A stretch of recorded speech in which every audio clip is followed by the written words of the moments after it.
Yeah, I mean, you had a really good run at those Olympics, though, and of course, you got delayed a year turning pro. But Tiger, you kept mad busy last year, 6 fights, you know, and that's definitely what you want to see from a prospect. Keep busy. Now, you mentioned, you went to the DMV for training, you went to Houston for training, you got a fight coming up on April 1st. So, obviously, training camp time. Tell me, an interesting thing that you mentioned about those past training camps. Who in the past have you sparred with?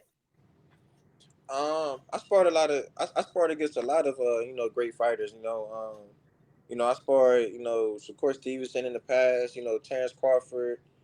Vergil Ortiz. Brian Castano.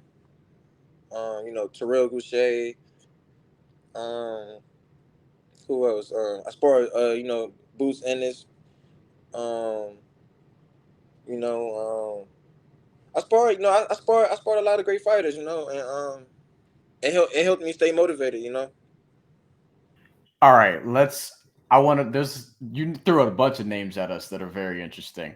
I want to seize on two first. There's Boots Ennis and Vergil Ortiz. The reason being that they're around your age group and also at the top of the division now because they turned pro, much earlier than you did. You had the Olympic run, but like these are two guys that you may have to see at some point if you're going to be a welterweight champion, obviously. How Right. did those sessions go? What could you tell us about that? And, how did you feel like you measured up, when sparring with, two guys, one of whom is an interim champion in Boots Ennis, and then Vergil Ortiz, who's about to fight for a WBA title in April?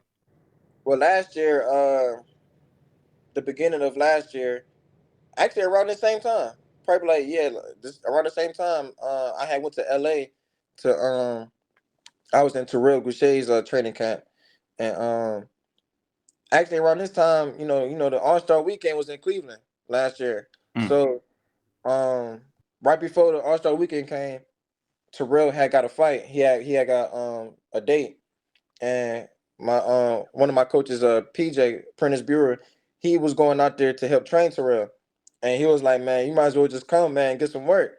And I'm like, "No, man, it's All Star Weekend. I'm trying to, what I'm saying? Like they coming to Cleveland. I ain't trying to miss this." So he was like, "Man, you gonna have 1,000 more All Star weekends, man. Like, man, forget all that. Just come get some work or whatever." So I'm just like, "Man, all right, man." So I end up going to LA, and I actually sparred the first sparring day. I actually ended up sparring Alexis Rocha that Monday, and then um, Angel Ruiz, he was there, and then Vergil, he was getting ready for a fight, but I wasn't part of his. I wasn't his sparring partner. His spar, how I ended up sparring Vergil was like that next week. His sparring partner didn't show up, so they asked me. They was like, "You want to get some work with Vergil?" I'm like, "Hell yeah!" You know what I mean? So that's how that happened. So the first time I sparred him, I think we did like 6 to 8 rounds, I think. And yeah, and it was good work. He real aggressive, he's strong, and he was big. He was big as hell when I sparred him. You know what I mean? Like he was big as shit. Like he was nowhere near on weight, I'll tell you that. But he was he was big as hell. So I pretty much I had to like, just try to keep him on the outside, like keep him from coming in, because he's real aggressive. You know what I'm saying? He's real strong. He comes in. He's good at throwing body shots. You know what I mean? Just so after that I go to the corner. PJ like, man, you gotta learn how to, like, this is the time to learn how to um be in the trenches, like just being in the pocket and stuff like that. So you got to learn how to, like, this is the time to learn. You know what I mean? And I'm just like, dang. So after that, after I sparred Vergil, then that's when I was like, man, I might just end up starting at 140. You know what I mean? Because Really? I sparred 3 147s there, and they was huge.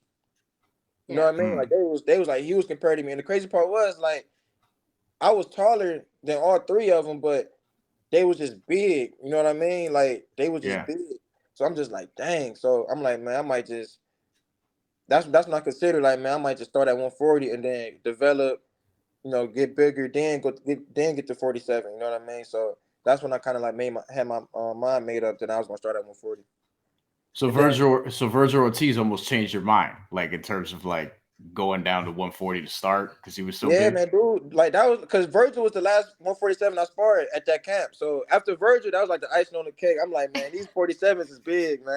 Because I fought, I fought 152 as an amateur, and it's like it was way different. You know what I mean? Like I was big at 152. You know what I mean? Yeah. So PJ told me, he was like, man, this pro game different, man. You got dudes coming down from like 180, 190 trying to get to 47, man. So Yeah. I'm like, dang, I ain't, you know what I'm saying? So after I sparred Vergil, I'm like, yeah, I might just, I might just start at 140. But the crazy part was, Vergil, he's a top 147. So let's say if I did stay at 147, I wouldn't have been fighting people. I would have been big still, you know what I mean? But once it's time to start fighting in the rankings and stuff like that, then that's when you run into guys that's big, you know what I mean? Like guys like Vergil or Boots or, other 47s that's real big, you know what I mean? So starting off, I wouldn't have had a problem at 47, but, you know, I was just like, man, I'm going to just, do my thing at 140. Then, then move up to 47.